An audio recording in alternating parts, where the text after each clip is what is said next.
Hello, welcome back to the Crafty Organizer. I'm Noreen Burke. If you are returning, it's so nice to see you again. And if you're new to my channel, welcome. I decided to dive into going through all of my old memorabilia. I had done this a couple weeks ago when I got to go through my photo albums, and I have this pile of things I have been keeping. You know, the brochures, the ticket stubs, the playbills. You keep them so that you remember going, and then they sit in a bag. Maybe it's just me, but they sit in a bag for multiple years. So I've been trying to think of something fun to do with them. But I've also been really intrigued because I've gotten to work with a couple of clients who do junk journaling. And there's something about this that just speaks to my creative side. So I decided to quit messing around, and this weekend I just dove in with both feet, and I want to take you with me.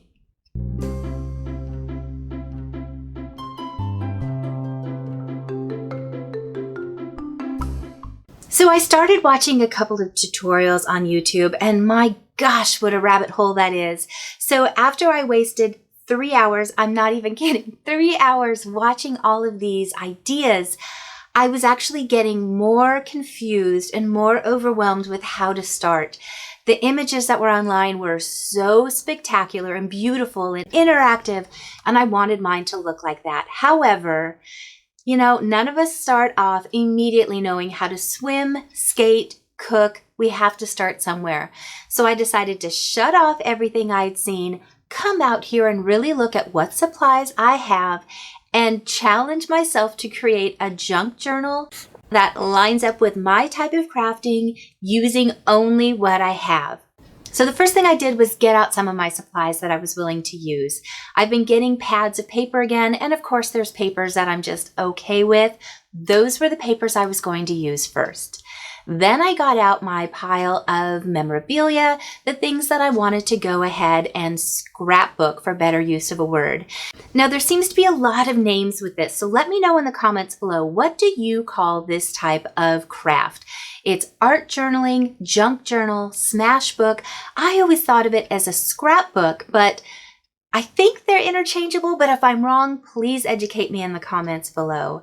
But I got out some of my supplies from things that I've seen on the Posh Paper Lady, and she has the best techniques for creating the basic outside of the book. So I decided to follow her method of creating the outside of the book. I found a wonderful quick video on how to bind one of your books, so I've got that in the description below. But I decided to just set aside my memorabilia once I knew what I was going to use and start with the outside. So I quickly made just a cover, and I went with something basic and again, something I had on hand. Once I had the cover done, it was time to start selecting the papers to go on the inside. Now, a few of the mistakes I made to begin with were I didn't have a clue what size to make this. So I just picked a random size, and what I discovered halfway in was that some of my memorabilia things that I wanted to keep were larger than the book. So I had to trim them down. So lesson number 1, go with the largest size thing that you want to go inside of this book if you're creating it for a specific event, and size based off that.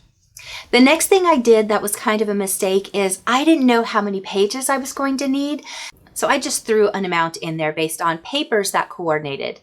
This would probably be great if I was doing it for the beginning of the year and going forward. But in this case, I found myself going, I have more pages than I have memorabilia items. So I'm just going to print some pictures and fill it out. But I think that was mistake number 2. Then I started placing things inside. And this is where I had fun, but I also had a challenge. I was going off the ideas I'd seen again on the internet first. This is similar to my organizing idea where I say don't go get containers before you organize.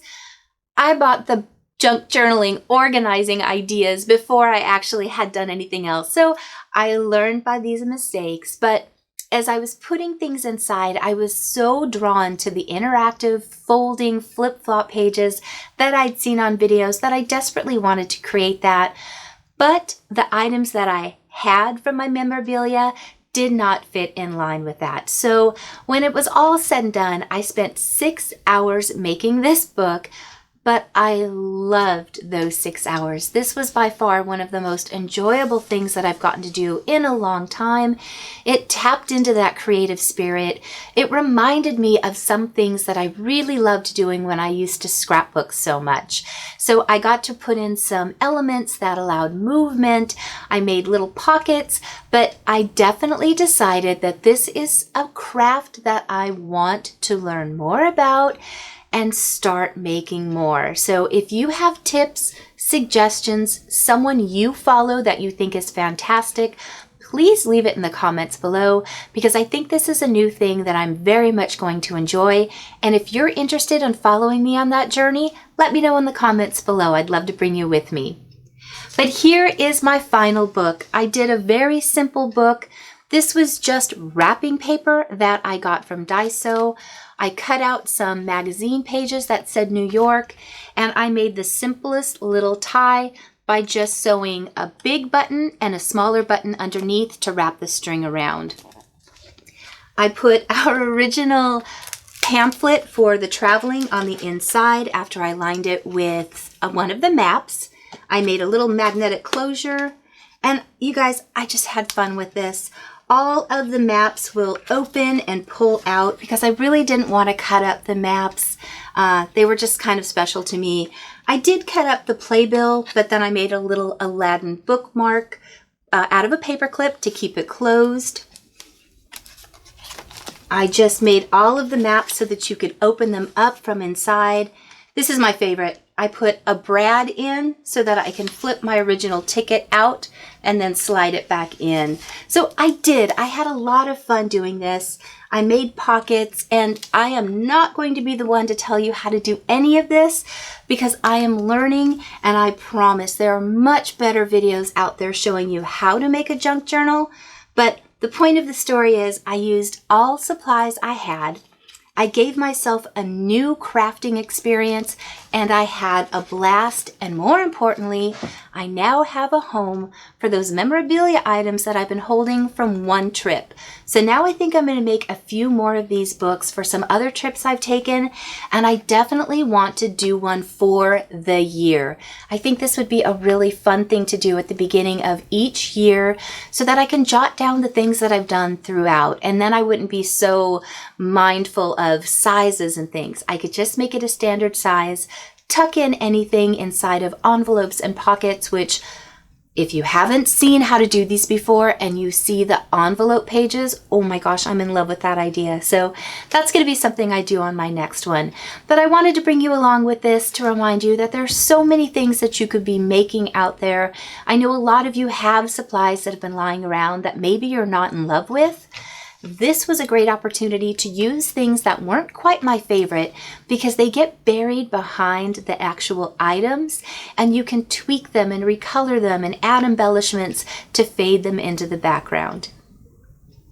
Thank you so much for watching today. I know this was a different video than what we usually do, but I love trying new things and I love bringing you along with me. If you like this video, please give that like button a click. A huge thank you to my patrons who allow me to make these videos. We have new ones starting in April already, so if you'd like to join in, that information is down in the description below. I will see you guys in just a few days. Bye!